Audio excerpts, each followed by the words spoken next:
Dominant Protector. Credit to the author. 461 hanggang 70. Ang mga pangalan po na nandito ay galing sa mga name generator. Kaya kung meron man pagkakatulad sa mga pangalan ng totoong tao o lugar, ito ay tunay na hindi sinasadya. Nagmamadali si Leandro, ngunit hindi lang maibaba ni Stanley ang kanyang pantalon sa gitna ng pagtatapon, hindi ba? Sandali lang, Leandro, malapit na akong matapos. Nagmamadali si Leandro. Ang lavatory ay nasa harap din ng unang row, kaya hindi ba sinisira lang ni Stanley ang kanyang imahe ngayon? Mukhang okay lang kung nakapasok siya sa lavatory pagkatapos sumugod doon, pero palakad-lakad habang hawak niya ang tiyan niya, hindi ba siya matatawa ni Cheryl? Umutot ng malakas at mabahong umutot si Leandro, at namula siya sa sarili at namula ang mukha. Palihim niyang sinulyapan si Cheryl. Diyos ko, ang bango. Hihimatayin ako, Cheryl. Tumalon si Yasi at iwinagayway ang kamay sa harap ng mukha niya. Leandro, kumuha ka ng butt plug or something. Gusto mo bang masuffocate kami ni Cheryl hanggang mamatay?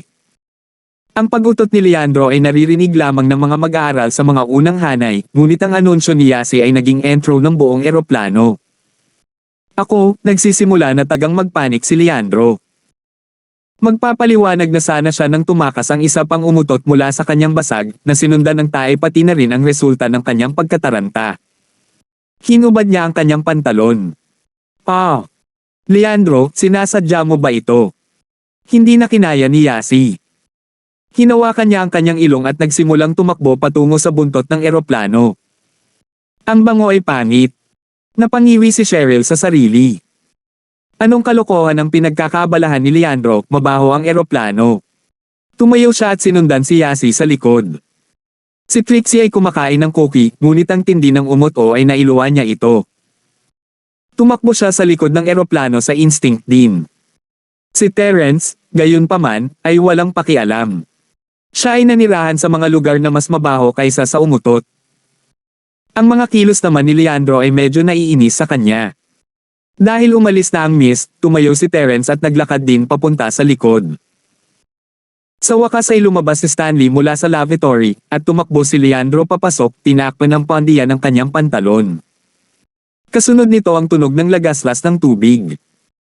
Walang dalang pampalit na pantalon si Leandro, kaya't wala siyang choice kundi habarin ang kanyang pantalon at labhan sa lavatory.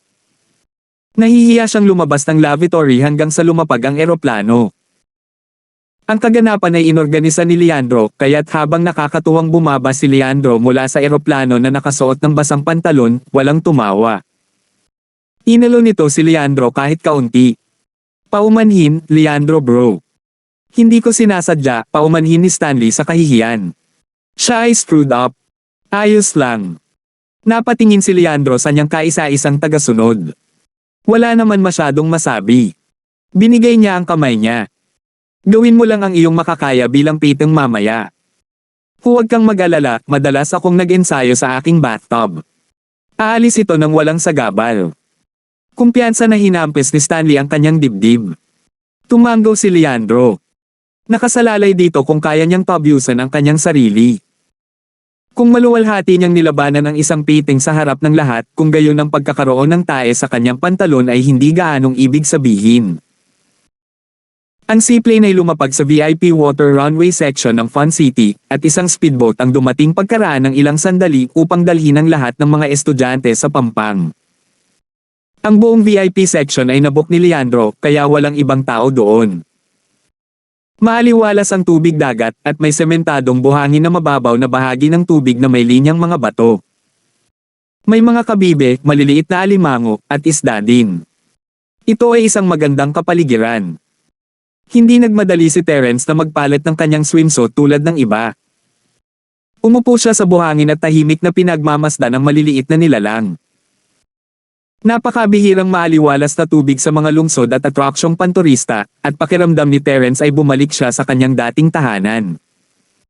Palagi siyang naglalaro sa beach kasama si Galtan. Natural, pinilit ng matandang lalaki ang halos lahat ng oras ni Terence na gugulin sa pagsasanay sa tubig. Si Godan, sa kabilang banda. Nagtaka talaga si Terence kung ano ang gawa sa kanyang katawan.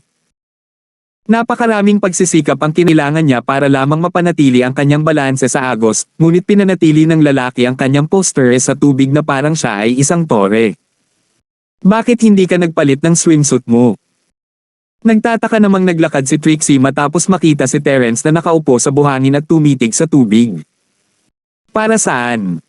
Hindi ako marunong lumangoy, malayong sabi ni Terence.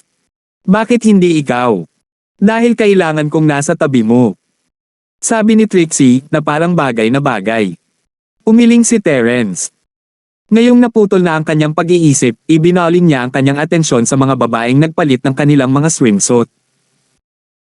Ang 18 taong gulang na mga batang babae ay may mga katawan na tapos na sa pagdadalaga, kaya ito ay isang magandang pagkakataon upang pistahan ang kanyang mga mata.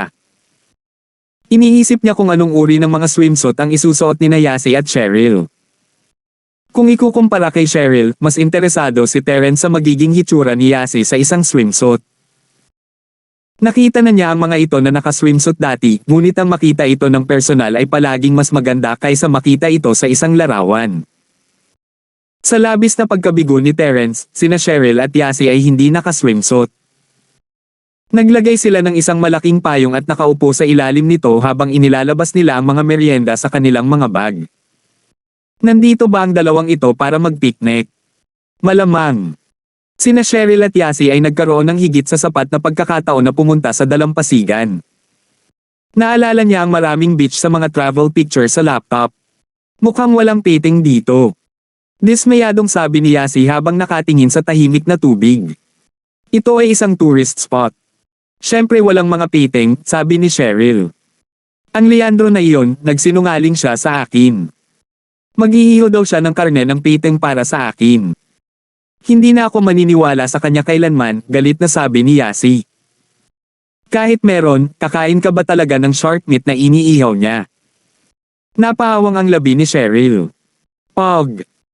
Naalala ni Yasi kung paano ibinalik ni Leandro ang kanyang pantalon sa eroplano. Iniisip pa lang niya ay naiinis na siya. Hindi naman siguro siya tatanggap ng anumang karne ng piting mula kay Leandro ngayon, hindi ba? Inilagay ni Stanley ang kasuotan ng shark fin sa kanyang likod ngayong nasa tubig na ang karamihan sa mga estudyante. Palihim siyang sumisid sa tubig at umikot ng ilang beses. Nagsimula siyang kabahan nang walang nakapansin sa kanya. Ayaw niyang mapalapit sa ibang estudyante.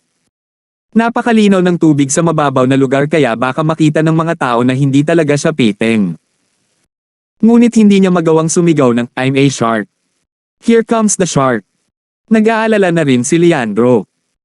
Kailangan niya maging shark slayer kaya hindi siya ang unang nakapansin nito.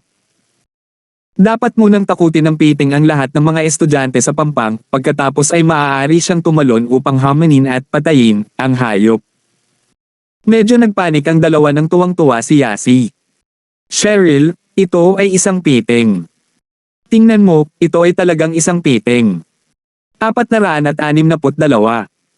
Dahil sa sigaw ni Yasi, nabaling ang atensyon ng lahat sa dagat. Sa totoo lang, may lumalangoy na shark fin. Medyo nabigla si Cheryl. Napatingin siya sa tinuro ni Yasi. May piting talaga. Di ba swimming area ito? Paanong may piting? Nagbukas ako ng buta sa isolation belt para makapasok ang isang piting. Mabilis na gumalaw si Leandro para magbigay ng paliwanag sa mga dalaga. Hindi ito total bullshit. Nag-aalala siyang baka mapagtonto ni Yasi ang nangyari. Siya ay partikular na lumangoy sa malayong bahagi at nagbukas ng puwang sa isolation belt. Siyempre, hindi siya natatakot na talagang lumalangoy ang isang tunay na piting. Napakababa lang ng pagkakataong iyon. Maliban kung, siyempre, mayroong amoy ng dugo. Ang isang piting ay hindi basta-basta lumalangoy ng walang dahilan. Nako, ang galing. Nice, Leandro, good job. Kakain tayo ng karne ng piting. Masayang tinapik ni Yasi ang balikat ni Leandro bago lumitaw ang pag-aalala sa mukha nito. Sabi ko, Leandro, naghugas ka ng malinis, tama. Mabango pa ba? Nope, not at all. Nasa tubig dagat lang ako. Amoy asin, kung meron man. Mabilis na paliwanag ni Leandro. Mas katulad niyan. Sinabi iyon ni Yasi, ngunit katutubo niyang umatras kay Leandro. Ang hitsura ng isang piting ay nagpatakbo sa mga estudyante sa pampang, natakot at nataranta. Ang natitira na lang ay ang piting ngayon, nag-iisa. Medyo gaman ang pakiramdam ni Stanley habang lumalangoy siya ng kaunti papalapit. Naglalaan si Leandro ng oras upang labanan ang piting nang makita niyang si Yasi ang unang kumilos. Tumatakbo siya sa direksyon ng piting. Yasi, anong ginagawa mo? Delikado yan. Napasigaw si Cheryl sa gulat. Anong ginagawa ng babaeng to?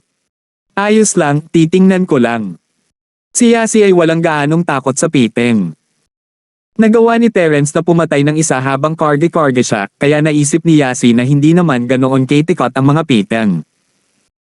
Marahil ay mas mahina ang mga ito kumpara sa ibang mga hayop, kaya nag-isip si Yasi kung kaya niyang kumuha ng piting mismo.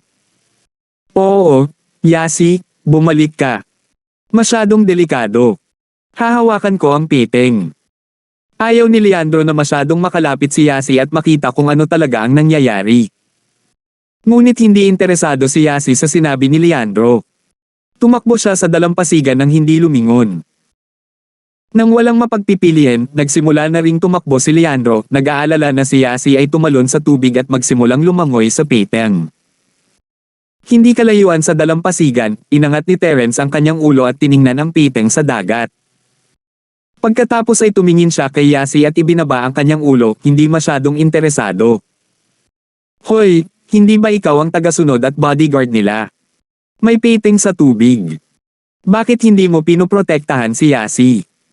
Tumingin si Trixie kay Terence, nalilito. Nandyan si Leandro, di ba? Dito ako mananatili. Ngumiti si Terence. Siya.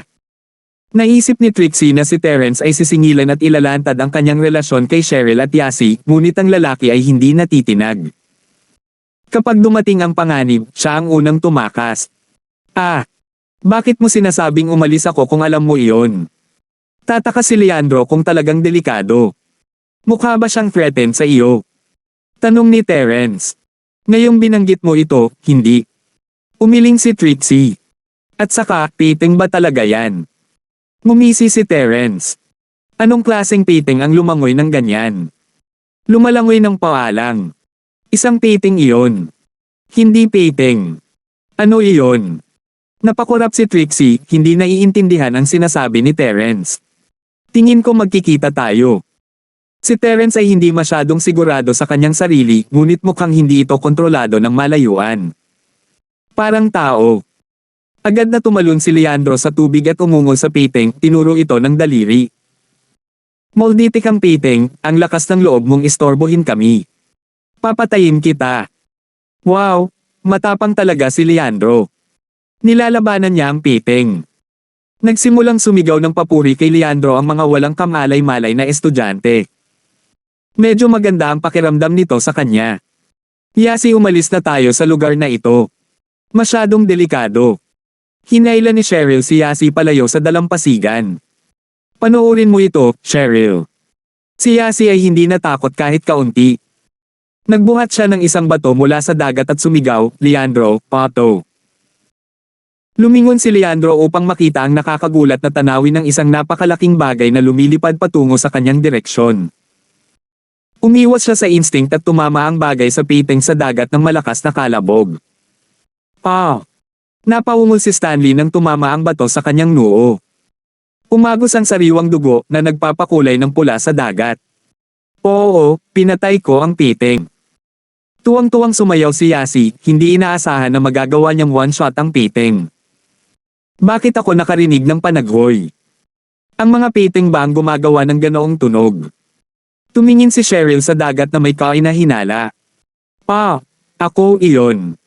Mabilis na paliwanag ni Leandro, kinakabahan at nag-aalala. Si Stanley ay hindi patay, hindi ba? Ikaw. Nataman ko ang piting. Bakit ka umiiyak? Tanong ni Yasi. Masakit ang piting at hindi man lang makasigaw, kaya napahiyaw ako sa pwesto nito. Oo, tumulong lang ako, paliwanag ni Leandro sabay tawa. I see, tumango si Yasi. Leandro, bilasan mong ilabas ang piting ko. Gusto kong kumain ng inihaw na karne ng piting. Okay. Medyo nanlumo si Leandro. Gusto niyang ipagmalaki ang kanyang kakayahan at hindi inaasahan na si Yasi ang unang makapunta sa piteng. Sayang ang effort. Sumisid siya pababa upang makita si Stanley na nagngangalit ang kanyang mga ngipin at nakahawak sa kanyang noo, ngunit mukhang maayos siya maliban sa sugat sa laman. Nakahinga siya ng maluwag at itinuro ang nagyayelong piting sa ilalim ng dagat na inihanda niya noon pa, sinabihan si Stanley na itulak ito habang hinihila ito ni Leandro sa pampang. Tiniis ni Stanley ang pananakit ng kanyang noo at tinulungan si Leandro na mailabas ang piting bago mabilis na sumisid pabalik at umalis sa eksena. Medyo malaki. Tuwang-tuwang tumakbo si Yasi sa piting at sinundot ito ng daliri. Hanem. Bakit ang lamig ng piting na ito? Parang lumabas sa freezer.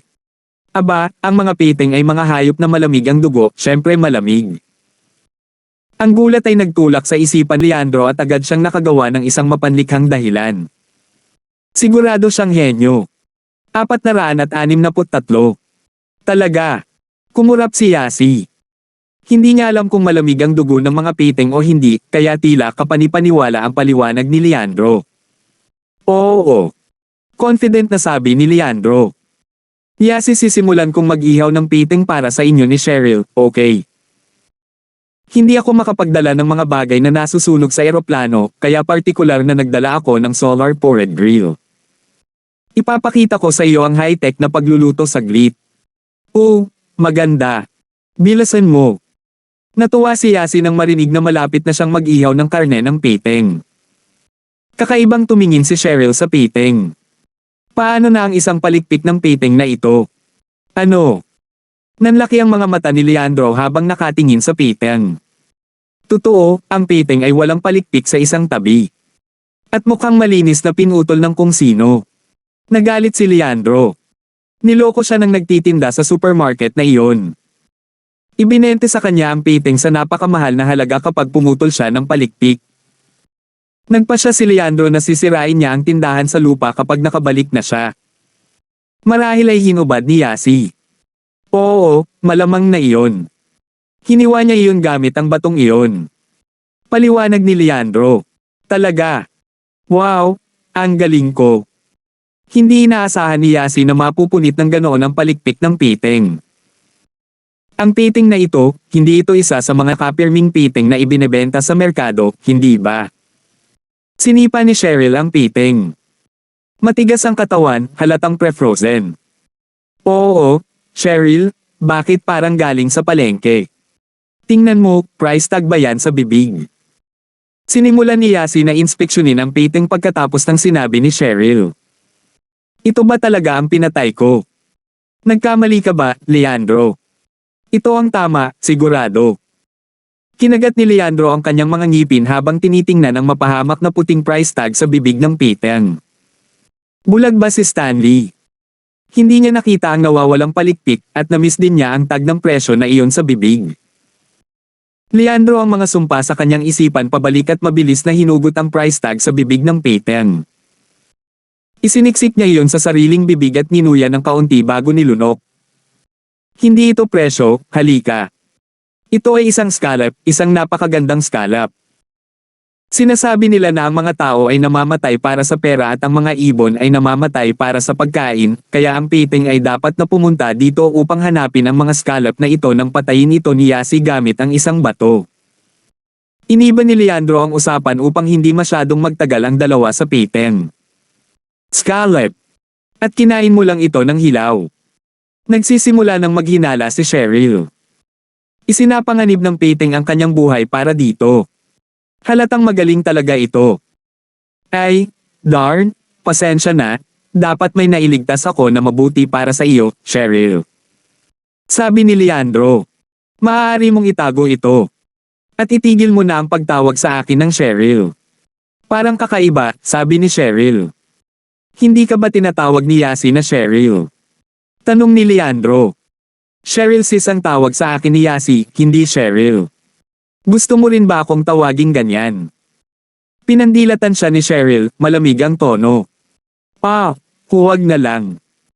Ayaw ni Leandro na maging maliit na kapatid ni Cheryl. Mahihirapan pa siyang habulin siya. Sa halip ay tinawanan niya ito. Bueno, iihaw ko ang piting na ito. Oo, mga lalaki.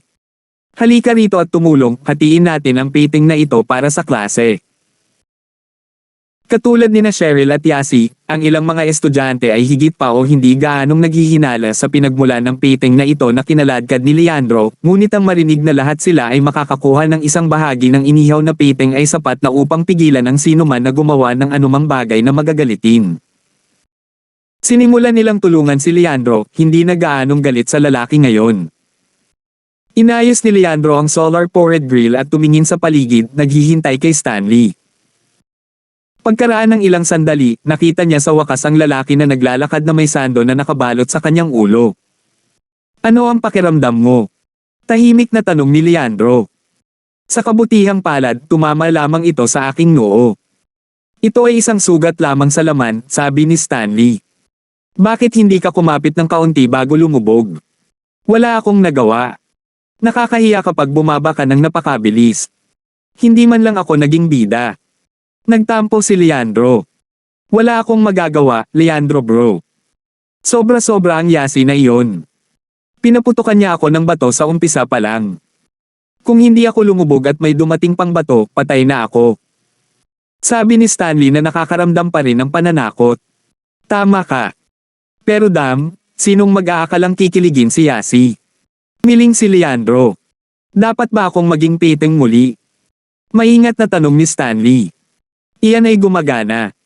Pag-usapan natin ito mamaya. Tumanggaw si Leandro. Sa ngayon kailangan nating gawin ang grill na ito at simulan ang barbecue. Inayos ni Leandro at Stanley ang grill, ngunit hindi ito nagsimulang uminit. Nagsimulang mag-alala si Leandro pagkatapos ng ilang sandali. Ano ang mali sa bagay na ito? Paano ito ay hindi gumagana? Hindi sapat ang solar power. Tumingin si Stanley sa araw, ang kanyang tono ay maingat. Anong gagawin natin? Tumangala rin si Leandro. Ang mga ulap ay gamulong. Okay lang. May manual pump, di ba? Magbobomba ako at hihipan mo ang uling sa loob. Dapat uminit ito, sabi ni Stanley. Sige. Tumanggaw si Leandro at nagsimulang hipan ang grill habang ginagawa ni Stanley ang manual pump para sa lahat ng halaga niya. Pinuntahan nila ito ng mahabang panahon ngunit hindi nagtagumpay. Namamaga ang bibig ni Leandro dahil sa lahat ng pag-ihip habang ang mga braso ni Stanley ay pumipintig sa sakit. Bakit hindi pa nagsisimula ang apoy? Nakita ni Yasi na halos tapos na ang mga bata sa pagputol ng piting sa mga bahagi, ngunit sinusubukan pa rin ni Leandro na simulan ang grill. Anong grill yan? Ito ay isang bagong modelo. Nakita ko ito sa TV. Ang rekomendasyon ni Fishbro, masayang sabi ni Stanley. Naniniwala ka ba talaga sa mga shopping ads sa TV? Nanlaki ang mga mata ni Yasi. Halos hindi napigilan ni Leandro ang sarili sa pagsipa kay Stanley. Kaya ito ay ilang hindi mapagkakatiwalaang ad sa TV. Akala niya ay bagong teknolohiya. Brother Leandro, huwag kang magalit. Magsisimula na tayo sa lalong madaling panahon. Magbibigay ako ng huling pagsabog ng lakas. Dahil doon, pinabilis ni Stanley ang kanyang pumping speed na basa ang sarili sa pawis mula sa trabaho. Stanley, ano yung balot mo sa ulo mo? Para kang Indian chieftain. Sabi ni Yasi sabay abot ng sando sa ulo ni Stanley. Huwag. Ito ay isang simbolo ng pagsisikap ng determinasyon. Nakita mo ang mga taong iyon na may isang piraso ng tela na nakatali sa kanilang mga ulo sa TV, tama. Tingnan mo, sinisindi ko ang grill na ito sa lahat ng mayroon ako. Mabilis na paliwanag ni Stanley. Oh, I see. Bilasan mo at mag-pump pagkatapos. Pump harder. Hinikayat ni Yasi. Nagugutom ako. Sinabi ni Cheryl na kung hindi pa rin ito tapos, dapat tayong kumuha ng ibang mag-ihaw. 464. Malapit na tayong matapos. Nagsimulang magpanik si Leandro sa pag-iisip na may pupuntahan si Cheryl sa iba. Stanley, hindi ka ba kumain ng almusal? Pump harder. Ginawa ko, ngunit sinubuan ko ito. Hindi samo ka, inilabas ko ito. Paliwanag ni Stanley. Nagdilim ang mukha ni Leandro, medyo nakaramdam ng awkward. Siguradong gustong ilabas ng bastard na ito ang lahat ng nakakahiyang bagay. Nakalimutan ba niyang may *T din siya sa pantalon niya, no less. Mabilis niyang itinabi ang paksa, nag-aalalang pagtatawanan na naman siya ni Yasi. Tumahimik ka at mag-pump hanggat kaya mo. Si Leandro ay nagsimulang humihip ng mas malakas, gumawa ng malakas na tunog habang hinihipan niya ang uling. Sige, eto na. Itinikom ni Stanley ang kanyang panga at muling binilisan ang takbo. Sa isang maririnig na pagsabog ng apoy, isang panaghoy mula kay Leandro at ang amoy ng sunog na buhok ay sumunod. Nasunog ang buhok ni Leandro at umitim ang mukha.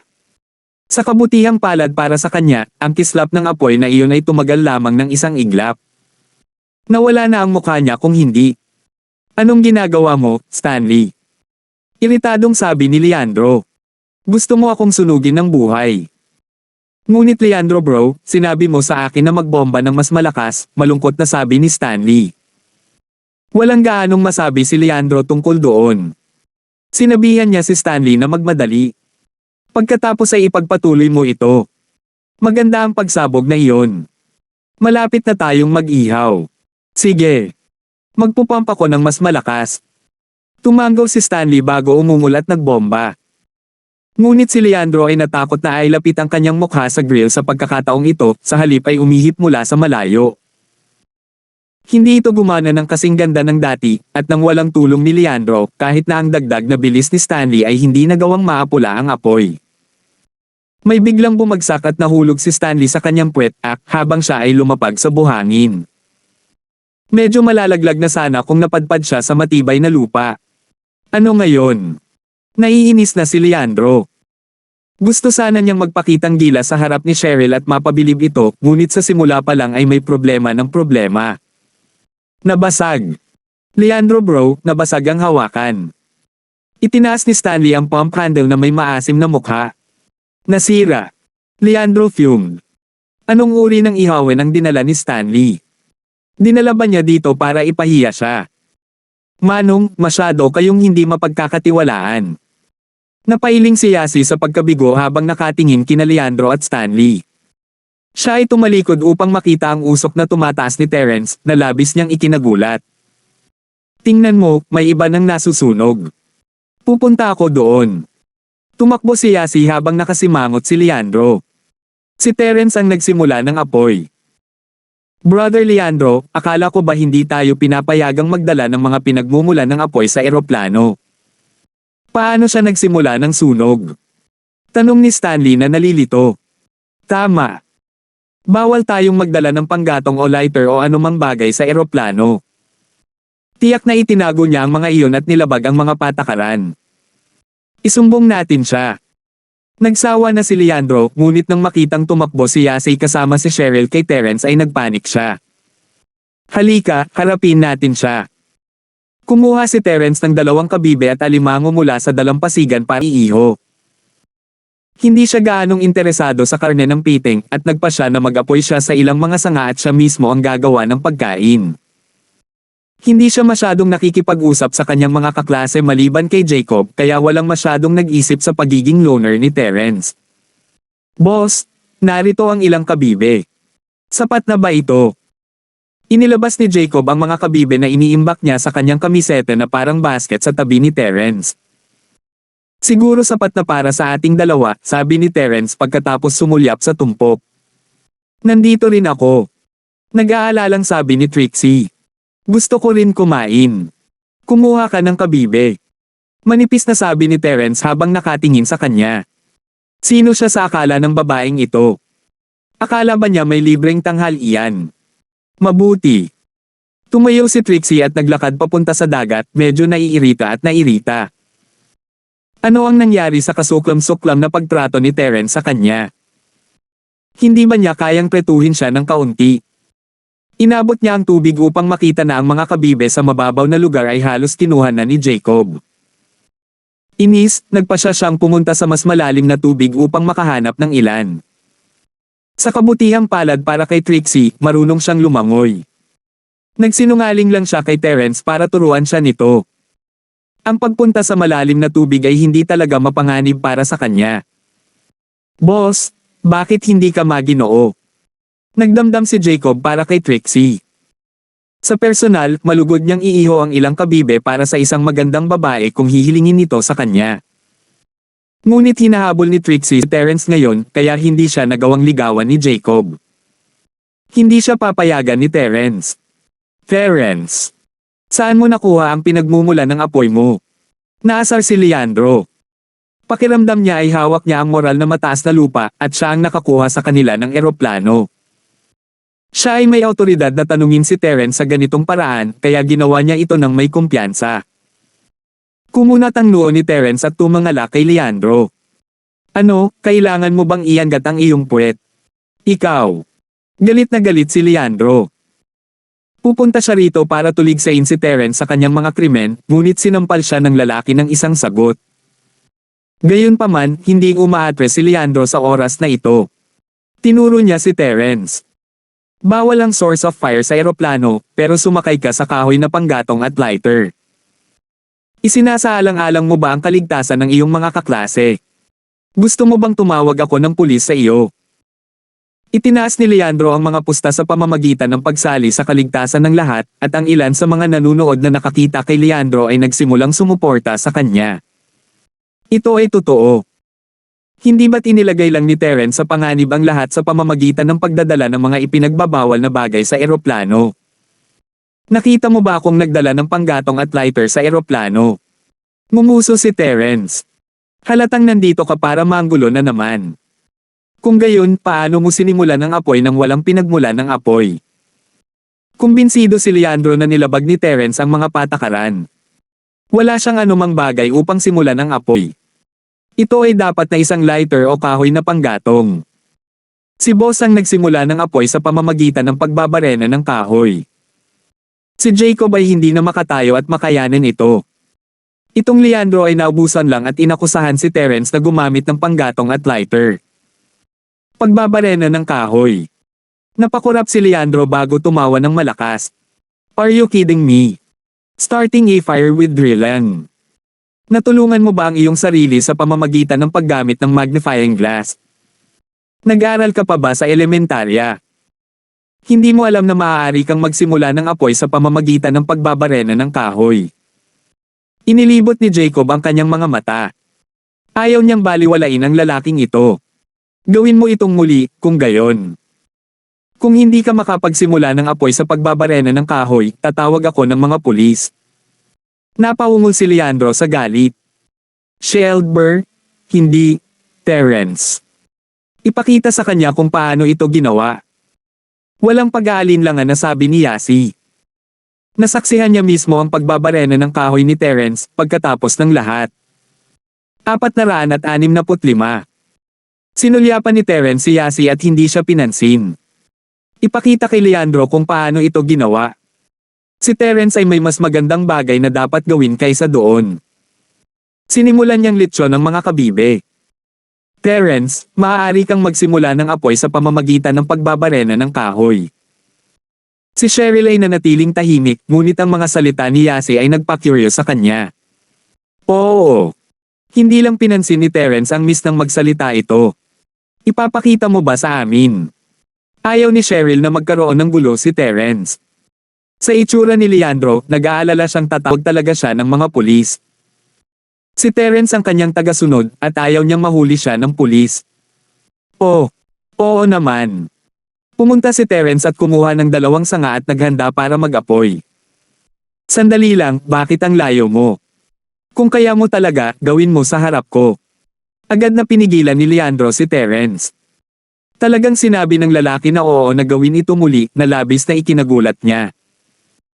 Halos wala na siya para pumayag kaya nag-alala si Leandro na may paraan siya ng panloloko. Sa harap mo.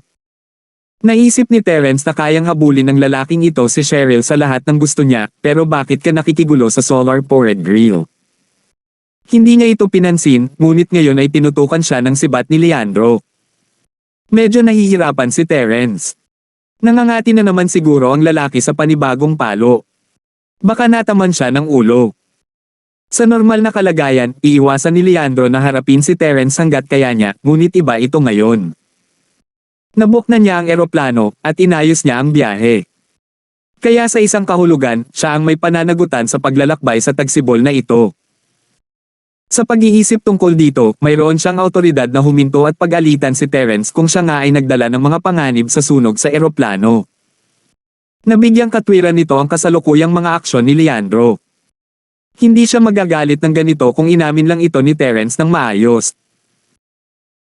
Malamang ay hahayaan na lang niya ito ng may kaunting pagsaway at pagkumpiske ng kanyang kahoy na panggatong, ngunit kailangan lang ni Terence na pumunta at sabihing maaari siyang magsimula ng apoy sa pamamagitan ng pagbabarena ng kahoy. Narinig na ni Leandro ang akto noon, ngunit hindi pa niya ito nakitang ginawa sa totoong buhay. Kung ito ay talagang posible, ang mga profesional at explorer ay hindi maglalagay ng labis na diin sa palaging pagkakaroon ng mga pinagmumulan ng apoy sa kanila. Maaari silang palaging magsama ng 2 piraso ng kahoy at magsimulang mag-drill. Oo, simulan mo nang mag-drill sa aking mga kamay. Tingnan ko kung kaya mo. Nag-aalala si Leandro na si Terence ay may nakalagay sa kanyang manggas. Nagpa siya siyang hilingin na lang na hawakan ang kabilang stick. Talagang hindi niya maarok si Terence na nagpapasiklab ng apoy sa paraang cartoonish. Ha! Kung gusto mo, wag mo akong sisihin kung masunog ka. Iniisip ni Terence kung paano niya dapat parusahan ang lalaki, ngunit ang paghingi niya ng apoy na magsimula sa kanyang mga kamay ay hindi niya inaasahan. Sige, hindi ko gagawin. Ituturing kong malas ang sarili ko kapag nangyari iyon. Nandito ang lahat para patunayan ito. Napabuntong hininga si Leandro, hindi nabigla. Nag-aalala lang ako na hindi mo ito magagawa sa simula pa lang. Walang sinabi si Terence. Inilagay niya ang isang stick sa kamay ni Leandro at ang isa naman ay ginamit niya sa bahagyang paghaplos. Ha! Akala ko talaga may plano ka. Hindi ka na magsisimula ng sunog ng ganyan, hindi sa 100 taon. Nagsimulang tumawa si Leandro sa ginagawa ni Terence. Kung gusto mong mapahiya ang sarili mo, bisita ka. Medyo masaya si Leandro ngayon. Matagal na niyang dinanas ang kanyang mga kahihiyan at sa wakas ay si Terence na. Masaya siyang tumatawa ng makarinig siya ng buntong hininga, kasunod ang pag-aapoy sa kanyang mga palad. Ha! Napagtanto ni Leandro na ang patpat sa kanyang mga kamay ay naiilawan. May nasusunog na karbon. Mabilis niyang itinapon ang patpat at nagsimulang sumigaw, mainit. Mainit. Ibinigay ni Leandro ang mga benepisyo sa klase sa paglalakbay na ito, kaya hindi talaga nila siya matatawa, ngunit hindi si Yasi. Nagsimula siyang matawa sa pagmumukha ni Leandro. Tumawa rin si Jacob. Gusto ni Leandro na maghukay ng butas at magtago dito. Gusto niyang magtago sa dagat. Naghahanap siya ng dahilan para umalis nang makakita siya ng palikpik ng piting na lumalangoy sa tubig. Ito ay isang masayang tanawin. Ang timing ni Stanley ay hindi nagkakamali. Nagiging piting na naman siya. Ginagawa niya ito sa lugar ng malalim na tubig kaya hindi siya maaampas ni Yasi ng bato kahit gaano pa siya kalakas. Kahit na ang isang Olympic athlete ay hindi kayang tumapon ng ganoon kalayo. Isa pang pag-atake ng piting. Sigaw ni Leandro na itinoon ang atensyon ng lahat. Lahat, maghintay dito. Ako na ang bahala sa piting na ito. Alam na ni Leandro ang sasabihin sa pagkakataong ito. Papatayin niya ang piting na ito, hindi hihilahin ito sa pampang. Ito ay dahil hindi niya magagawa dahil binili lamang niya ang isang nakapirming piting mula sa merkado. Walang dapat kalagkarin palabas. Pero masasabi niya nasa malalim na tubig ang piting sa pagkakataong ito, hindi niya ito mahatak ng ganoon kalayo. Mayroon na rin silang piting na makakain, kaya hindi na niya kailangan pang hilahin ito papunta sa pampang. Upang mahugasan ang sarili mula sa awkwardness ng pagbabarena ng kahoy, si Leandro ay sumugod ng mabilis sa dagat at nagsimulang lumangoy patungo sa piting. Ang tapang mong piting. Ipapakita ko sa iyo kung ano ang kayang gawin ni Leandro, bro. Ninakaw ni Yasi ang kanyang kulog kanina, ngunit hindi siya bibigyan ni Leandro ng pagkakataong iyon sa pagkakataong ito. Kailangan niyang wakasan ang piting ng mabilis. Paf! Halos matawa si Terence sa pagiging masigasig ni Leandro. Ang piting ay isang aktwal na piting. Ang katapangan ni Leandro ay napabilib siya ng kaunti, lumalangoy sa piting ng ganoon. Brother Leandro, ano ka ba? Pinanood ni Stanley si Leandro na umaandar at natigilan. Ang piting na iyon ay hindi siya, kaya isang nakakatakot na posibilidad ang dumating kay Stanley. Ngunit napakalayo na ni Leandro. Hindi marinig ni Leandro si Stanley na sumisigaw sa kanya, nalulula siya sa pagsinta habang nakakulong siya sa piting. At nakatitig. Dahil nakabuka ang mga panga ng piting. Ano? Natigilan si Leandro. Stanley. Walang sinabi ang piting, ngunit naglapit ang mga panga. Ang piting na ito ay naakit dito sa pamamagitan ng halimuyak ng dugo, ang dugo mula sa noo ni Stanley at ang dugo ng piting na hinihiwa at nililinas ng mga laki. Lumangoy ang piting sa butas na ginawa ni Leandro sa safety separator. Ina ng Diyos. Sa wakas ay napagtanto ni Leandro na hindi ito si Stanley. Ito ay isang tunay na piting. Si Leandro ay natakot. Siya ay sumigaw at lumangoy pabalik na nag-iwan ng agos ng ihi sa likuran niya habang inilalabas niya ang lakas na naipon niya mula sa pagpapakain niya ng gatas ng ina. Ito ay isang baliw na paglangoy, ngunit ang kahihiyan ay hindi kasing halaga ng kanyang buhay. Pati si Trixie ay nagpapanik.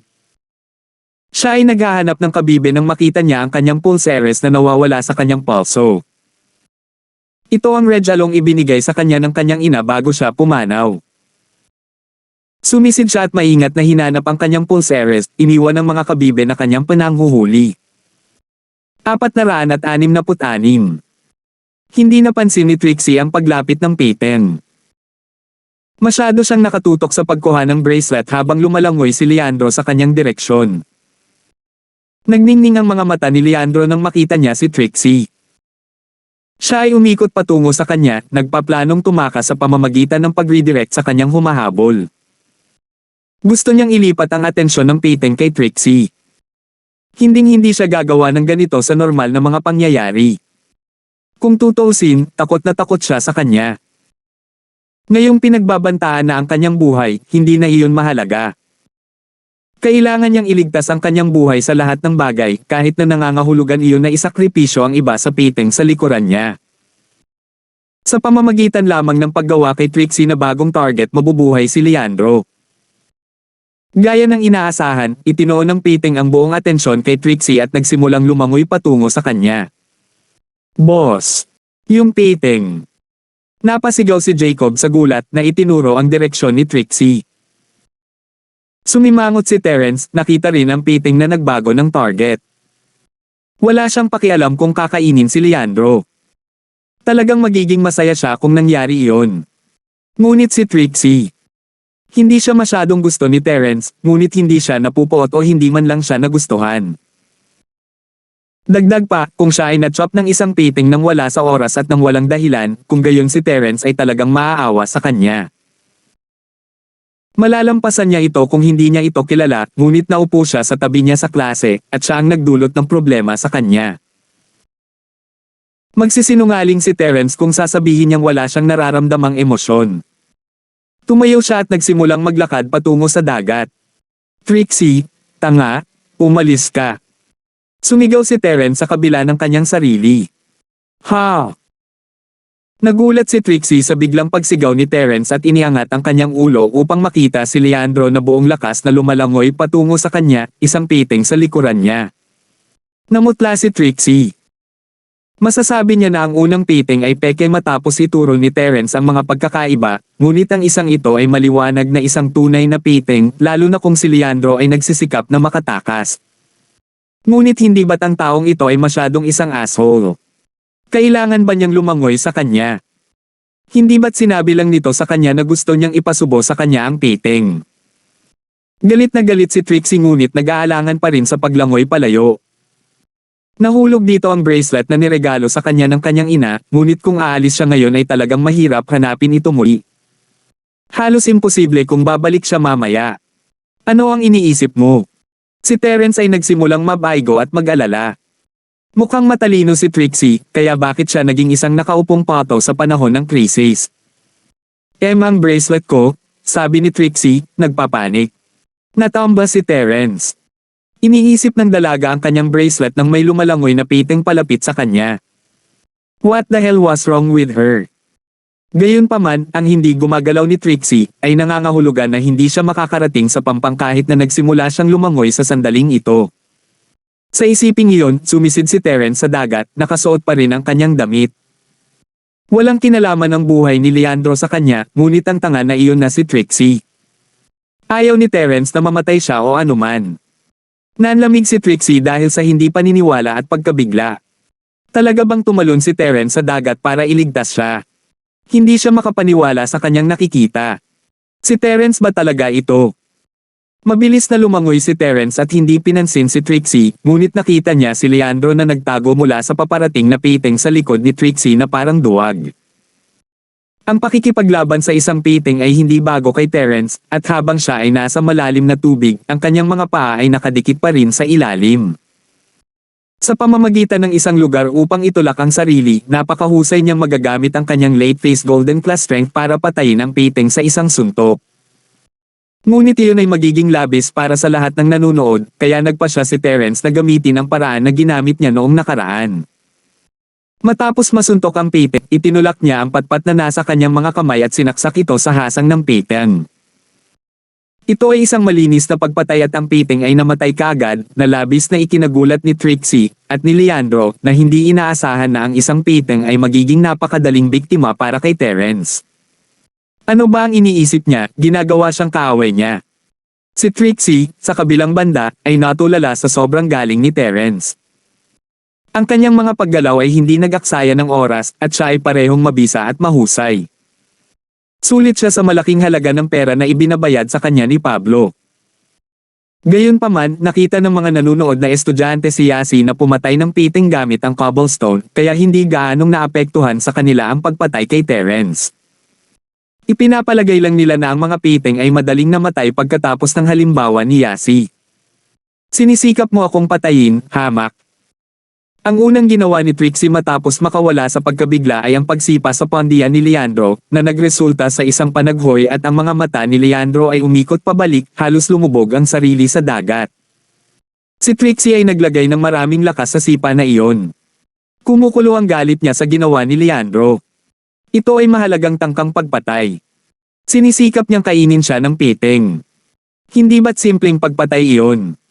Kaya hindi nagpigil si Trixie sa sipa na iyon. Deserve talaga ni Leandro kung mamatay siya. Alam ni Leandro ang kanyang ginawa, kaya't kahit masakit ay tahimik siyang bumalik sa pampang habang hawak ang kanyang mga kamay sa kanyang pondiya, hindi man lang makapagsalita habang tinitiis ang sakit.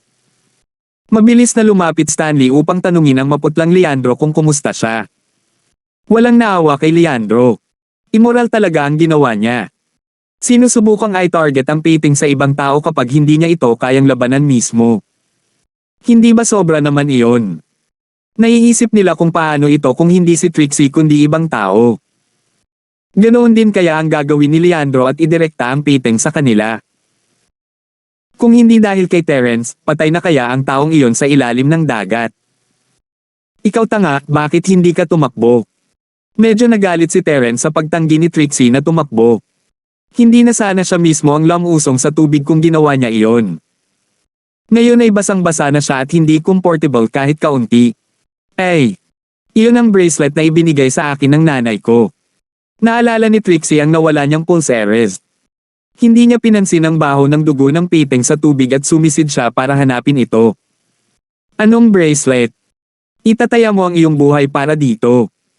Hindi alam ni Terence kung paano magre-react. Ito na ang huling regalo niya bago siya pumasa, sabi ni Trixie, medyo napahiya nang tumingin siya kay Terence, ngunit hindi niya iniiwas ang kanyang mga mata. Napakahalaga ng bracelet na ito para sa kanya. Ayaw niyang mawala ito. Huling regalo. Si Terence na ang natigilan, ngunit kung ganoon nga talaga, naiintindihan niya kung bakit handang isakripisyo ni Trixie ang kanyang buhay para hanapin ang pulseres na iyon. Ang nakakagulat pa kay Terence ay ang katotohanan na nawala ng ina si Trixie. Namatay ang nanay ko noong bata pa ako. Umiling si Trixie, baka sa kanyang mga mata ang kalungkutan. Napabuntong hininga si Terence.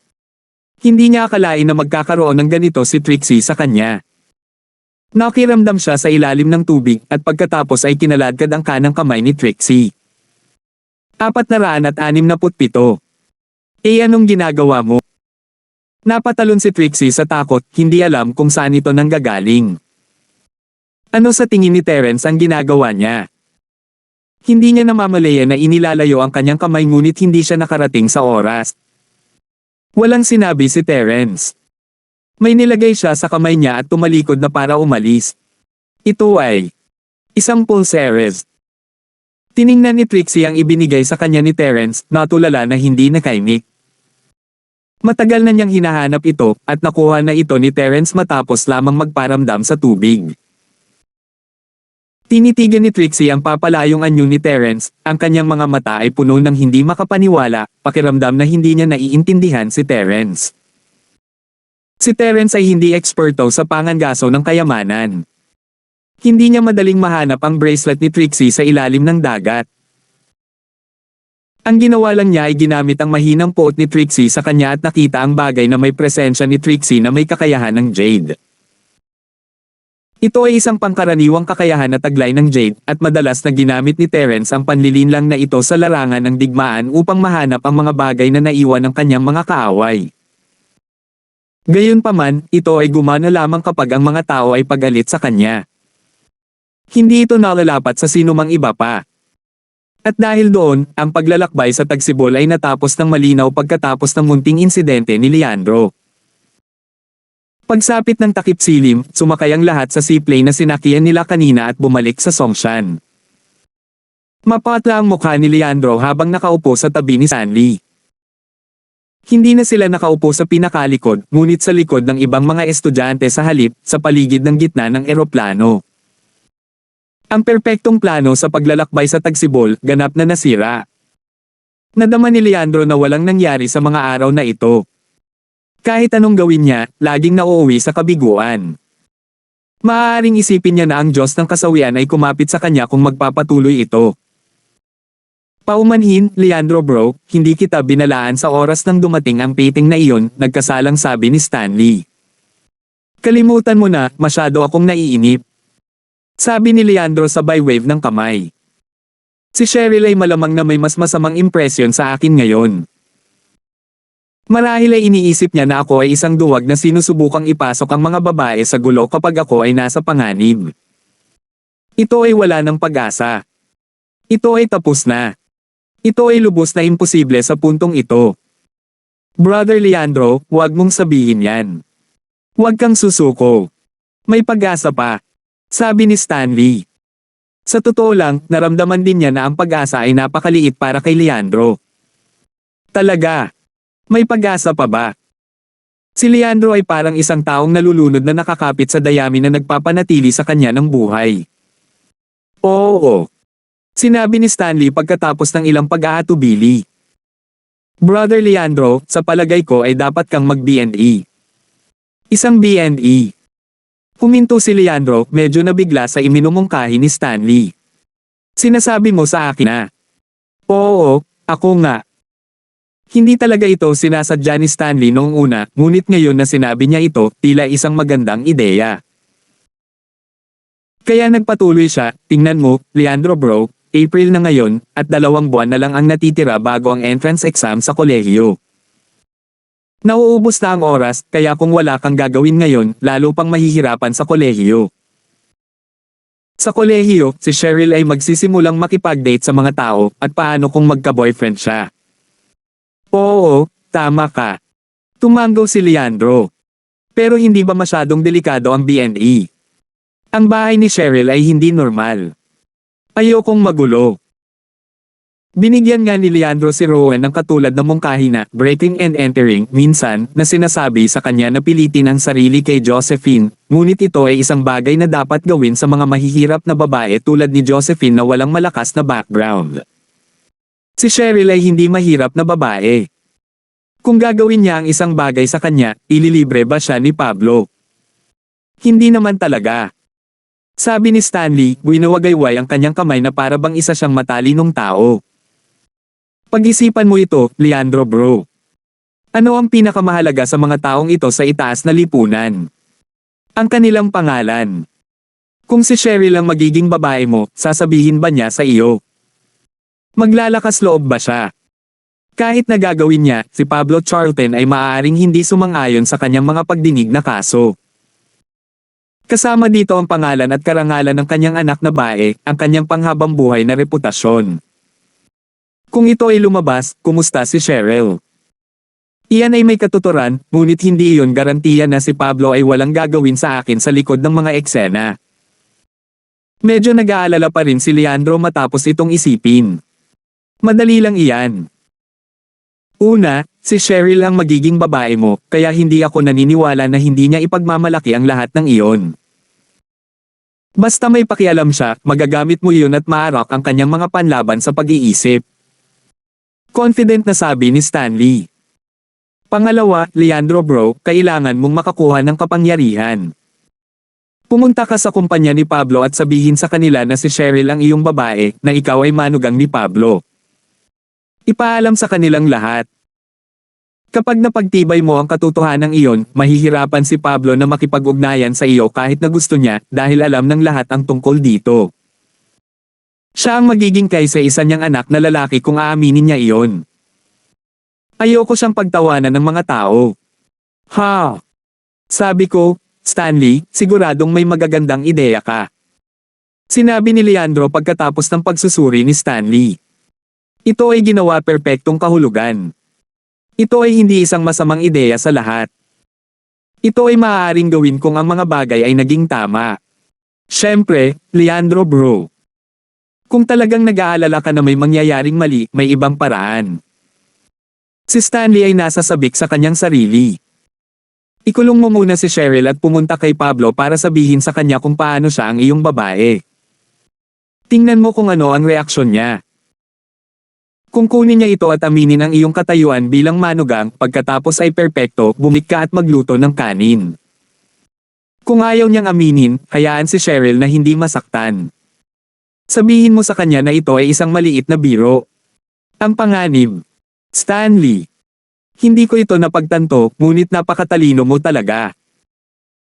Si Leandro ay may ilang reserbasyon noong una, ngunit ang hindi ligtas na planong ito na ibinigay sa kanya ni Stanley ay talagang nagpaginhawa sa kanya. Halos wala ng panganib. Hey, lahat salamat sa iyong mga aralin, Leandro bro. Masayang ngumiti si Stanley. Manong, sinipa ako ni Trixie dyan. Namamaga lahat. Mukhang hindi ko ito magagamit ng ilang sandali, kaya hindi mo nagagana ang B&E. Nanghihinayang sabi ni Leandro. Mahigpit na hinawakan ni Trixie ang kanyang bracelet. Tila kailangan niyang suriin muli ang lakas ni Terence. Masyado niyang minamaliit si Terence. Iyon ang dahilan kung bakit siya patuloy na nabigo. Mukhang hindi rin isang simpleng gawain ang mapaibig si Terence sa kanya, lalo na kung paano niya ito nailigtas ngayon. Nararamdaman niya na si Terence ay walang anumang romantikong damdamin para sa kanya o anumang bagay. Nailigtas lang siya nito dahil sa awa. Kaya naramdaman ni Trixie na kailangan niyang gumawa ng ilang mga pagsasaayos sa kanyang plano. Tulad ng nangyari, hinding-hindi mahuhulog si Terence sa kanya kahit nahabulin niya siya ng ganito sa buong buhay niya. Kailangan niyang gumawa ng higit sa ilang mga galaw. Medyo nag-aalangan, tumingin siya kay Terence na nakaupo sa tabi niya. Hindi ba siya naging walang utang na loob sa pagsunod sa kanya pagkatapos niyang iligtas? Maghihiganti ito sa biyaya. Higit sa lahat, tinulungan pa niya itong mahanap ang bracelet ng kanyang ina. 468. Hindi. Isang bagay ang pagliligtas sa kanya ni Terence, iba ang kahihiyan na dinanas niya. Walang paraan na hinayaan na lang niya ito ng ganoon. Siya si Trixie, at hindi nag-atubili si Trixie. Hindi siya indecisive. Karamfing, pinatigas niya ang kanyang puso. Sinabi niya na babayaran niya siya. Hindi siya babalik sa kanyang salita.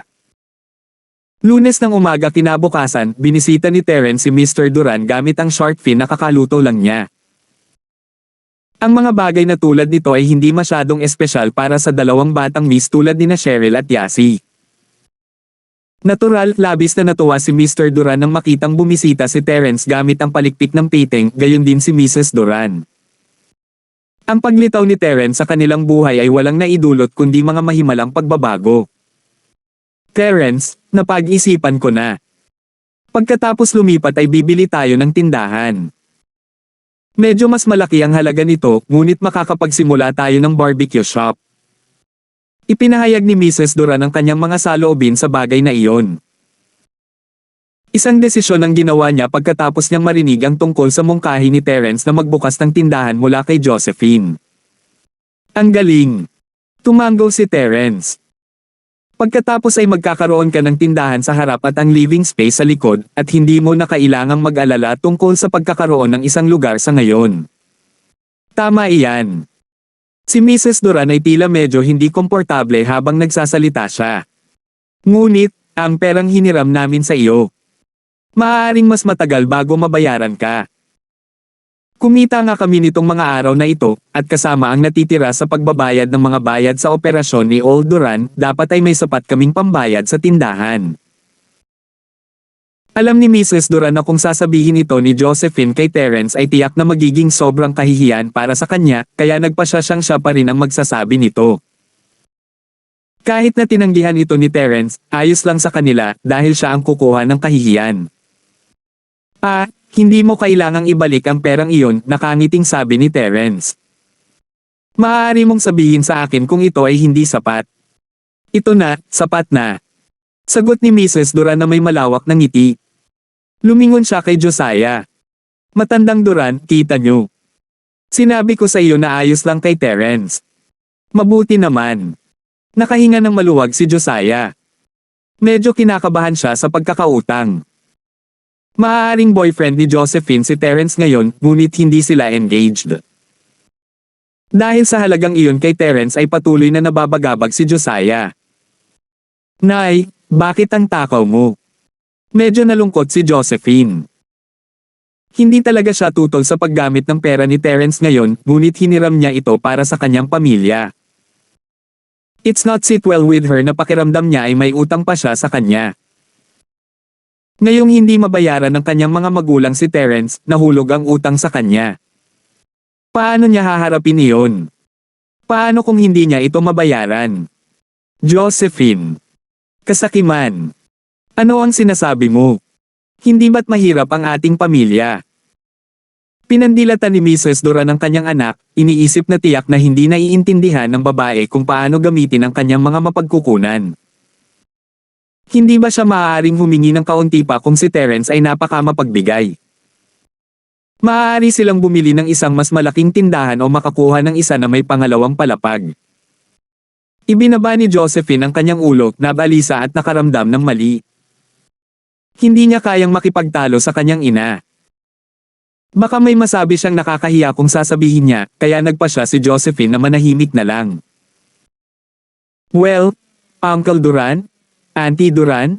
Pupunta ako sa school kasama si Josephine, nakangiting sabi ni Terence habang tinutulungan niya si Josephine na may ahon sa awkward na sitwasyon. Okay, malapit na ang oras. Huwag kang malate. Nakangiting sabi ni Mrs. Duran habang nilalakad niya sina Josephine at Terence papunta sa pinto. Bago umalis, tumalikod si Terence at tinulak ang isang debit card kay Mrs. Duran. Huminto si Mrs. Duran bago ito nakangiting tinanggap, naiintindihan na ibinibigay ito ni Terence sa kanya habang inilagay niya ito sa kanyang bulsa. Ginawa niya ito sa likod din ni Josephine, ibig sabihin, ito ay ganap na libreng pera, hindi isang pautang. Walang anumang ebidensya, at hindi man lang nakita ni Josephine. Maliban sa palikpik ng pitik, dumating din ngayon si Terence para ibigay kay Mrs. Duran ang debit card. Gusto niyang mabilis niyang may set up ang barbecue shop at bawasan ang mga pasanin ni Josephine. Ano ang ibinigay mo sa aking ina ngayon? Matalim ang mga mata ni Josephine at napansin ang paggalaw. Wala. Ngumiti si Terence. Lihim mo bang binigyan siya ng pera? Hulaan ni Josephine. Hindi siya tanga. Hindi, isang maliit na accessory lang, walang pakialam na sabi ni Terence. Oh. Nakahinga ng maluwag si Josephine, nag-aalala pa rin na mahihirapan siyang bayaran si Terence sa lahat ng utang niya sa kanya. Inihatid ni Terence si Josephine sa paaralan at ipinarada ang sasakyan sa kalye ng pagkain. Papalabas na siya nang magmaneho si Trixie at pumarada sa tabi niya sa kanyang Audi TT. Sumakay ang kotse ni Trixie sa isa pang lugar ng tindera, ngunit walang sinuman sa mga nagtitindaang ng ahas na magsalita ng kahit ano. Pagkatapos ng lahat, ito ay isang taong nakakakilala kay Terence. Walang sino mang nasa tamang pag-iisip ang makakasali sa kanilang sarili. Honey! Kinawian ni Trixie si Terence pagkatapos ay parada ang kanyang sasakyan. Isa. Ano? Nanlaki ang mga mata ni Terence. Lumingon siya at tumingin kay Trixie, iniisip kung nabaliw na ba siya. Seryoso ba siyang tinawag siyang honey ngayon? Nagdilim ang tingin sa mukha ni Josephine habang nakatingin kay Trixie, nalilito. Si Trixie ay naging sobrang intimate kay Terence pabalik sa cafeteria, at sapat na iyon para hindi siya komportable. Ano sa tingin niya si Josephine, tinatawag si Terence na asawa niya sa harap niya ng ganito? Terence, hindi mo ba sinabi na kakausapin mo siya tungkol dito? Tumakbo si Trixie at niyakap ang kanyang braso. Sinungaling ka. Sinabi mo sa akin na bibigyan mo siya ng bayad sa breakup at makipaghiwalay sa kanya. Bakit mo pa siya kasama? Trixie, nababaliw ka na ba? Nagalit si Terence sa kalokohan ni Trixie. Terence, sa tingin ko ay maaaring buntis ako. Maaari mo ba akong dalhin sa ospital upang suriin? Nagpatuloy si Trixie, hindi tumugon sa sinabi ni Terence. Nakasimangot si Josephine habang nakatingin kay Trixie. Kung isasalang-alang ang sinabi ni Terence, hindi siya naniwala kay Trixie. Ngunit sino man ay magkakaroon ng hinala kapag nakakarinig ng isang bagay na tulad nito. Anong nangyayari? Hindi ba binigyan ka ni Terence ng breakup fee? Tumingin si Trixie kay Josephine, nalilito. Matagal ko nang kilala si Terence. Gusto kong hayaan kang maging mistress dahil masama ang pakiramdam ko para sa iyo. Handa akong magbahagi, ngunit dahil hindi ka nakikipagtulungan, wala akong ibang magagawa kundi ang magpaalam sa iyo kay Terence. Tumigil si Josephine. Hindi talaga siya naniniwala sa sinasabi ni Trixie, ngunit hindi niya napigilan ang sarili na maghinala sa kung gaano tiwala at matapang na sinabi ni Trixie ang mga salitang iyon. Ang karangalan at reputasyon ay napakahalaga sa isang babae. Bakit si Trixie, na wala man lang boyfriend, ay didumihan ang sarili sa pagsasabi ng mga ganyan? Napansin niya ang ilang mga dumaraan na estudyante na nakatingin sa direksyon nila, at naramdaman niyang uminit ang mukha niya sa kahihiyan at pagkadismaya. Ang sinasabi ni Trixie ay halatang ginagamit para atakihin siya. Kahit na nagsisinungaling siya, hindi pa rin komportable si Josephine dito. Iisipin nito ang mga taong nakikinig na sinusubukan niyang nakawin ang lalaki ni Trixie. Hindi kailanman akalain ni Josephine na siya ang magiging pangunahing karakter ng isang love triangle. Terence, kausapin mo siya at linisin mo ito. Pupunta ako. Halika hanapin mo ako sa tanghalian. Sabi ni Josephine kay Terence bago mabilis na naglakad palayo, ayaw na niyang tingnan pa ng nalilitong mga mata na iyon. Si Terence, sa kabilang banda, ay tumingin kay Trixie, mukhang medyo asar. Ano ang gusto mo, eksakto? Terence, gusto kita. Itinagilid ni Trixie ang kanyang ulo at tumitig sa mga mata ni Terence, ang kanyang mukha ay lubos na pula. Hindi ko na kaya. In love na ako sa'yo. Akala ko kaya kung pigilan ang sarili ko, pero pagkatapos mo akong iligtas kahapon. Hindi ko na mapigilan ang sarili ko. 469. Nagpa siya si Trixie na gumawa ng inisyatiba at magdulot sa kanya ng ilang problema. Tumingin si Terence kay Trixie, nalilito. Kasing cliched ng damsel in distress scenario, totoo na isa itong mabisang paraan para mapakilos ang puso ng isang tao. Maliban, hindi man lang naramdaman ni Terence na naantig ang puso ni Trixie kahapon. Kung pinag-uusapan nila ang tungkol sa pagliligtas sa isang dalagang nasa pagkabalisa, nailigtas niya si Josephine ng ilang beses. Siya ay hindi kailanman gumawa ng anumang bagay tulad ng isang pangako ang sarili sa kanya. Ang kanyang kasalukuyang relasyon sa kanya ay nabuo lamang sa pamamagitan ng mga karanasan at mahabang panahon. Ganon din para kay Miss. Ilang beses na rin niya itong nailigtas, ngunit hindi mo siya nakitang nagpapahayag ng kahit ano. Kaya ipinagtapat ni Trixie kay Terence pagkatapos niyang iligtas siya na minsan ay napakahirap paniwalaan. Terence, sa lahat ng lalaking nakilala ko, ikaw lang ang nagpatibok ng puso ko. Tumingin si Trixie kay Terence nang may pananabik, namumula ang mukha habang nagsasalita. Magsasalita pa sana si Terence nang tumunog ang isang ringtone. Ito ay ang telepono ni Terence. Excuse me, kailangan kong tanggapin itong tawag sa telepono. Iminuwestre ni Terence si Trixie na maghintay bago sagutin ang kanyang telepono.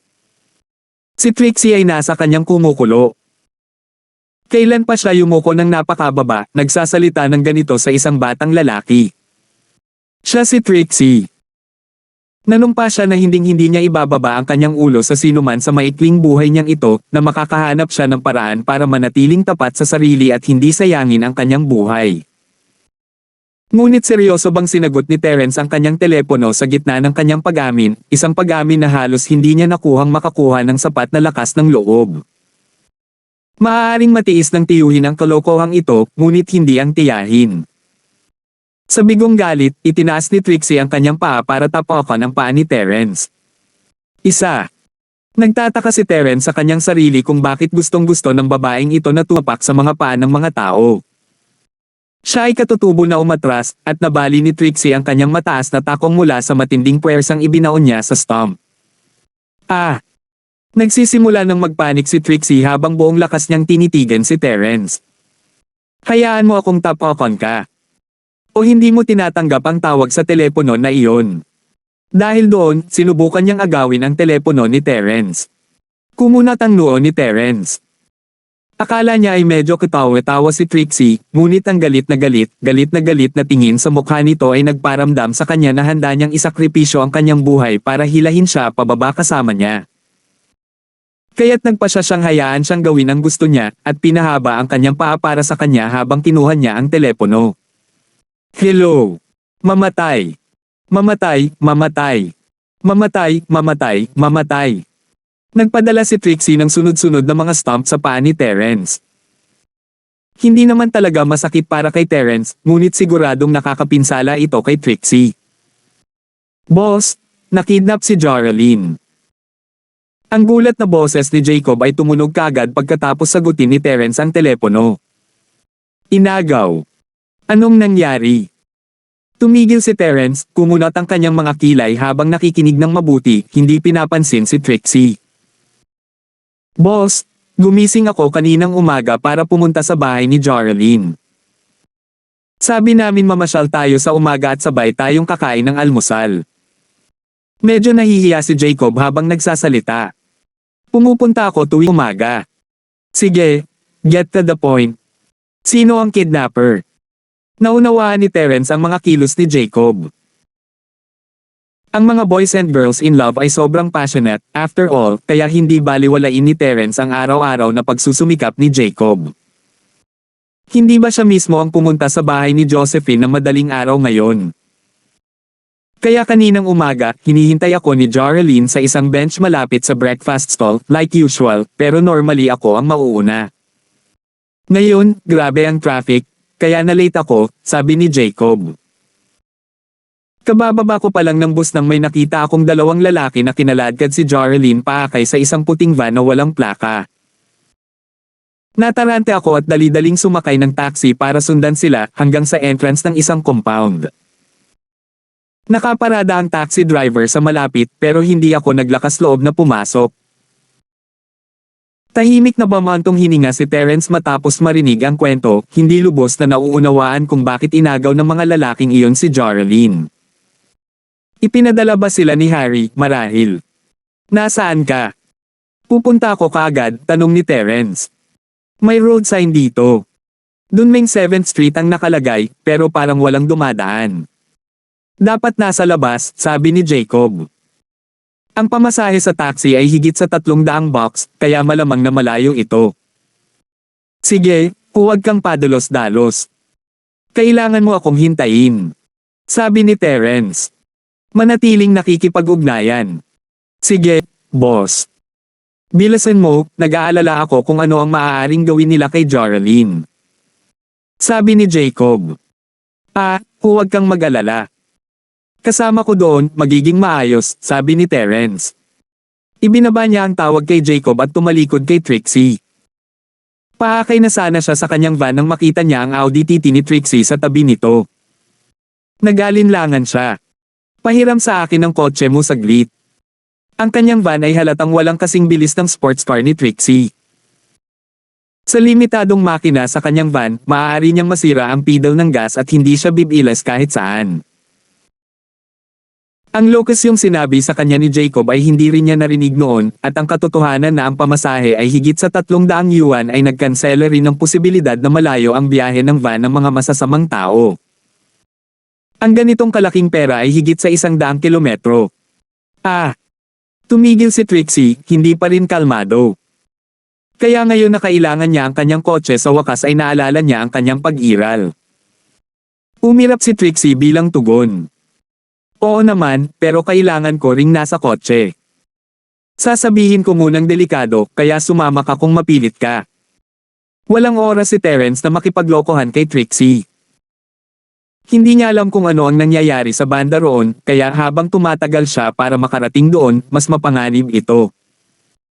Wala siyang panahon para subukan at hikayatin si Trixie. Pinipilit ko. Tumango si Trixie. Kung mas mapanganib at kapanapanabik, mas mabuti.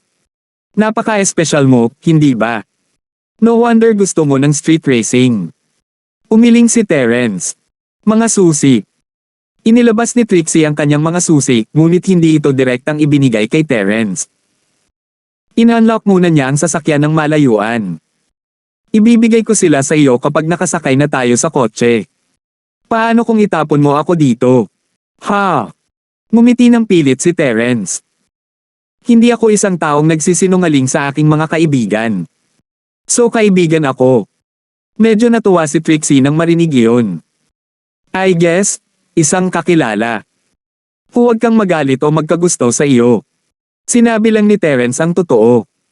Wala siyang naramdaman sa magkabilang dulo para kay Trixie. Para sa kanya, si Trixie ay isang thrill seeker lang na naspoil ng kanyang pamilya, kaya syempre hindi niya ito inaalala.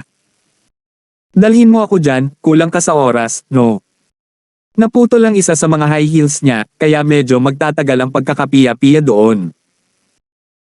Tumingin si Terence sa kanya at hinaila siya pataas gamit ang isang braso bago siya inilagay sa front passenger seat. Medyo nagulat si Trixie. Hindi niya inaasahan ang ganitong uri ng lakas mula sa slim frame ni Terence. Binuhat niya siya gamit ang isang braso. Sumakay si Terence sa kotse at kinuha ang susi mula kay Trixie bago pinaandar ang sasakyan. Itakda ang GPS para sa Dunmeng 7th Street. Okay. Sinimulan ni Trixie ang GPS, labis na nasa sabik. Tila si Terence ay malapit ng magmaneho na parang pro. Hinihintay niya ito. 470. Okay lang kung red lights tayo, di ba? Tanong ni Terence. Kung tutuusin, hindi niya iyon sasakyan. Oo. Si Trixie, natural, ay walang pakialam sa mga multa. Tumango si Terence. Umupo ka ng mahigpit at bumaluktot. Naisip ni Trixie na ang pagsasabi sa kanya ni Terence na mag-buckle up habang nasa lungsod pa sila ay medyo marami, ngunit nalaman niya ilang sandali na ito ay isang magandang bagay na ginawa niya. Matagal na siyang nagmamaneho at hindi niya napansin ang mga katangian ng Audi TT. Naramdaman niyang parang sinayang niya ang potensyal ng sasakyan. Si Terence ay isang walang tigil na streak sa mga kalsada ng lungsod, hindi binibigyang pansin ang alinman sa mga traffic light o ang traffic police na nagsenyas na huminto siya. Napakagaling. Si Trixie ay puno ng pananabik. Bakit hindi ko magawa ito? Kahit ang mga pulis ay hindi ka mapipigilan. Ginagawa ko ito para iligtas ang isang tao. Karera ka lang para sa kilig. Iba, pantay na sabi ni Terence habang nakatingin sa rearview mirror. May dalawang sasakyang pulis sa kanyang buntot. Medyo natahimik si Terence, ngunit sa pag-iisip tungkol dito, ang kanyang ginagawa ay hindi naiiba sa karera sa kalye. Siyempre may mga sasakyan siyang pulis sa likod niya. Wow, may mga sasakyang pulis sa likod mo, Terence. Bilisan mo, mawala sila.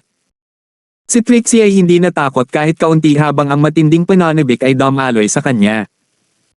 Nakakita na ako ng mga ganitong bagay sa mga pelikula dati. Pinaikit ni Terence ang kanyang mga mata. Nahulaan niya na si Trixie ay hindi mula sa isang normal na pamilya sa paraan ng paglipat nito sa iba't ibang paaralan.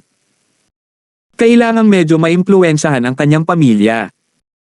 Sa pag-iisip na iyon, ang kanyang saloobin sa paghabol ng mga pulis ay lubos na nauunawaan. Ngunit ayaw ni Terence na magdulot ng gulo. Ang kanyang unang prioridad ay ang pagsajep, hindi pagdaragdag ng dagdag na milya sa paglalakbay sa pamamagitan ng pagsisikap na mawala ang mga pulis. Ano ang plate number mo? Sa FX 520. Bakit? Tanong ni Trixie. FX 520. Ulit ni Terence. Ito ay isang medyo espesyal at personalized na plato. Trixie Fane, mahal kita.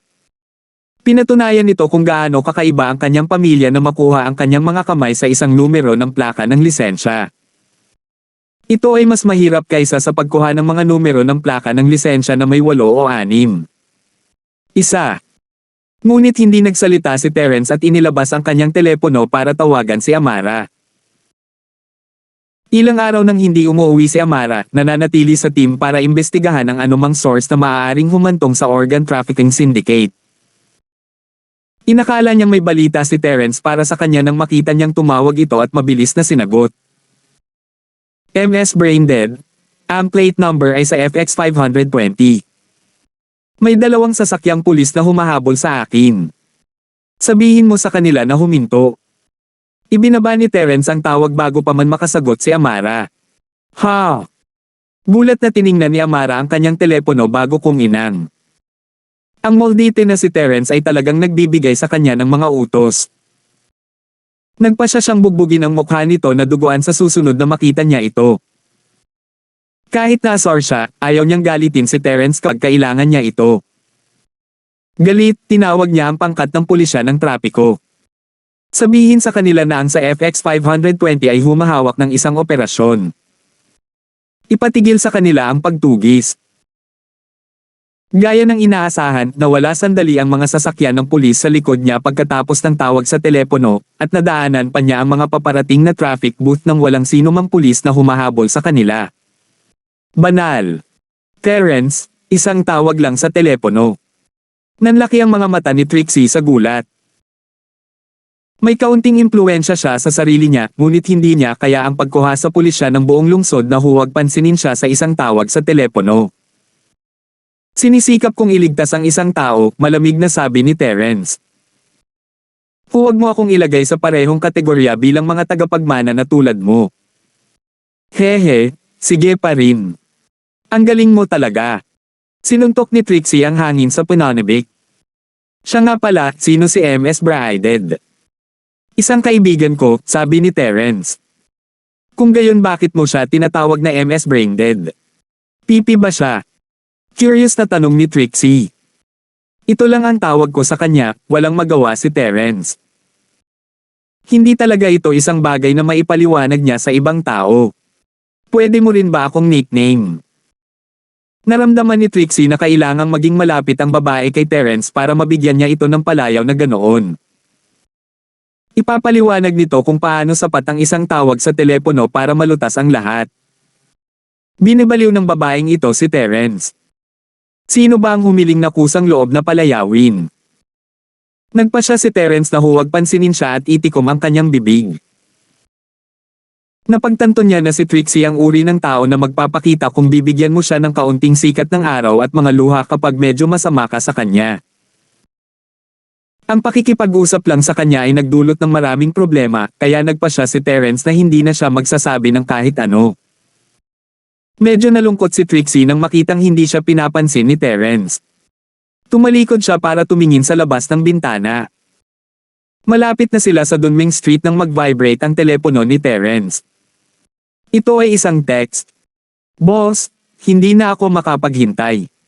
Papasok na ako. Baka may gawin sila kay Joraline. Ito ay mula kay Jacob. Kumunat ang noo ni Terence. Kaya hindi napigilan ni Jacob ang kanyang sarili pagkatapos ng lahat, sumisid sa yungib ng leon ng mag-isa. Hindi ba't nanggugulo lang siya? Pero naiintindihan niya ang nararamdaman ni Jacob. Kahit sino ay mahihirapang magpigil kapag ang kanyang minamahal ay kinidnap. Tinawagan siya ni Terence, ngunit naka-off ang telepono ni Jacob, gaya ng inaasahan.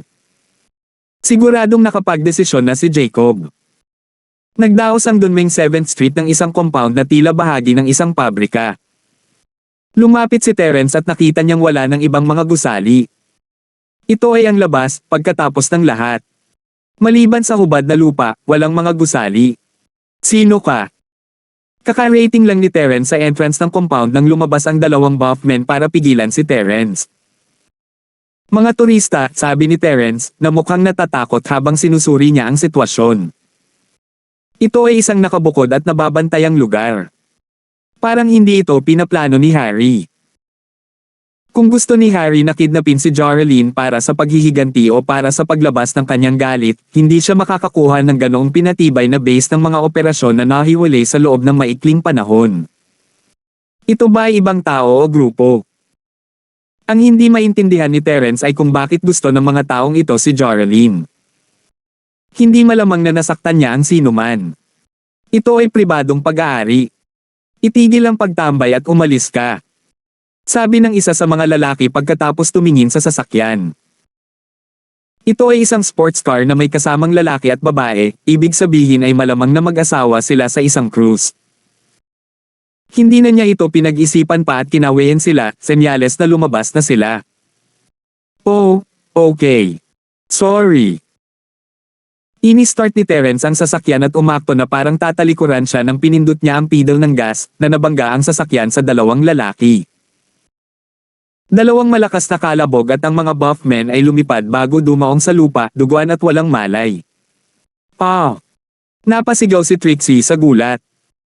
Siya ay baliw sa kanyang sarili, palaging binubugbog ang mga tao at may sinasaksak pa nga noon, ngunit si Terence ay nabangga ang kanyang sasakyan sa mga tao nang hindi man lang nagdalawang isip ay sapat na para matigilan siya. Salamat po at sinamahan ninyo ako, ingat lagi mga master.